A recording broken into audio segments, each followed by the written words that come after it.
Hi, I'm Tete Kofi, and this is a post about hypocrisy, denial, and the waste of an enormous amount of human talent.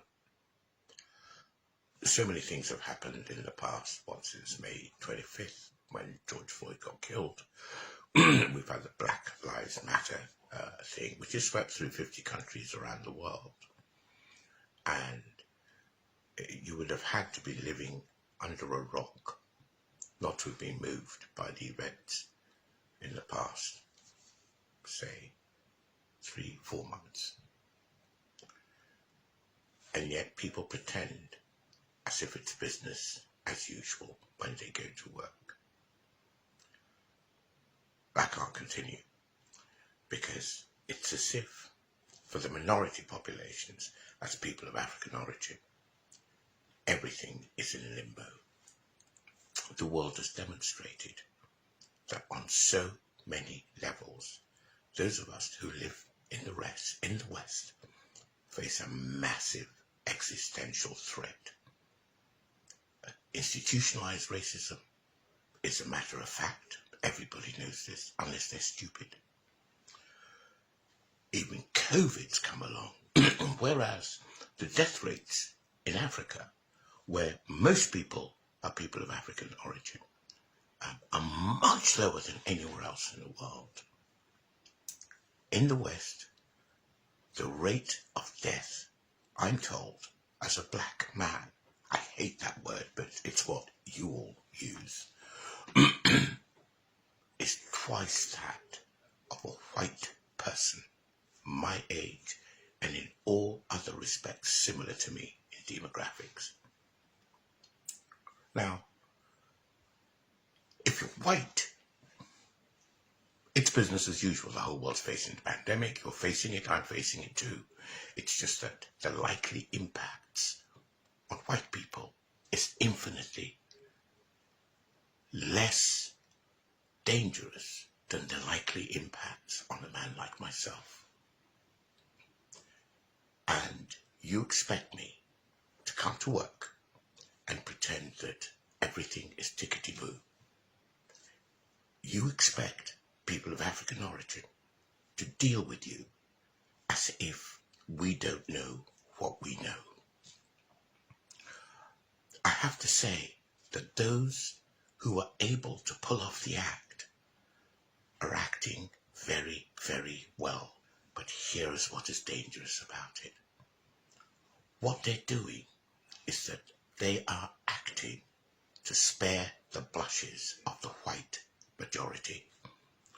They are continuing to put themselves at risk so that the white majority can carry on in its merry way without changing a thing.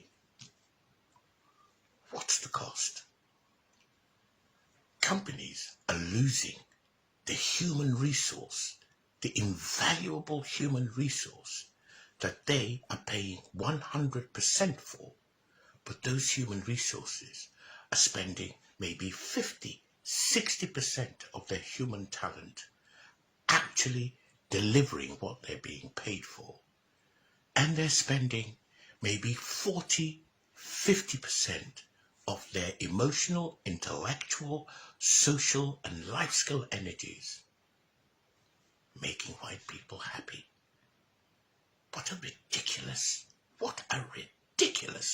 waste of human talent. By making white people happy, I mean pretending that everything is fine when white people know, and people of African origin know, that everything is certainly not fine. So this is where we are.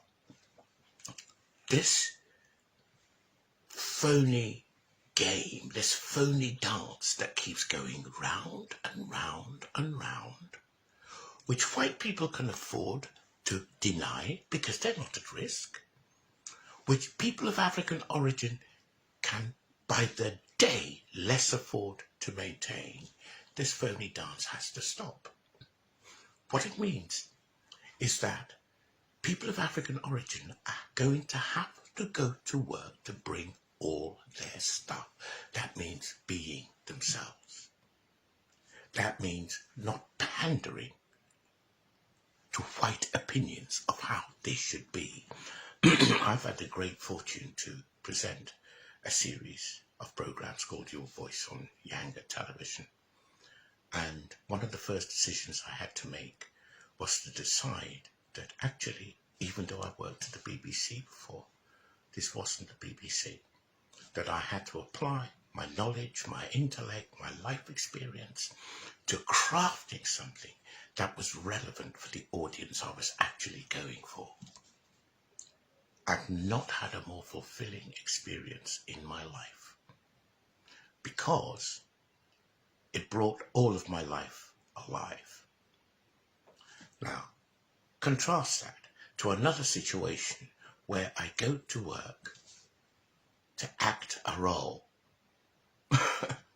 a role which actually uses about 20% of my talents, because the role is essentially to pander, meaning deny realities that I know, deny truths which over many years of my life I have proven to myself, and what is worse, collude with my environment in telling each other that lie. I think it's time to stop.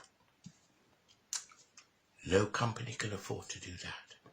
No country can afford to do that. Indeed, no human being can afford to do that. So, what I'm suggesting is that at work, in social life, wherever you are, stop telling yourself the lie that repeats the cycle that leads to people being killed, being more at risk from things like COVID, just so that they can avoid taking responsibility for where they really are. It's time to change, and it's not difficult. I don't believe that change is difficult at all. The only reason it's difficult is that we've allowed ourselves to think that we can deny reality ad infinitum and everything will remain the same. Well, it won't. I think the pandemic's taken care of that. I think the run of human events which have taken place have taken care of that. We all face an existential threat. Some groups much more immediately than others, but the existential threat nevertheless exists. And I think it's time to take responsibility for changing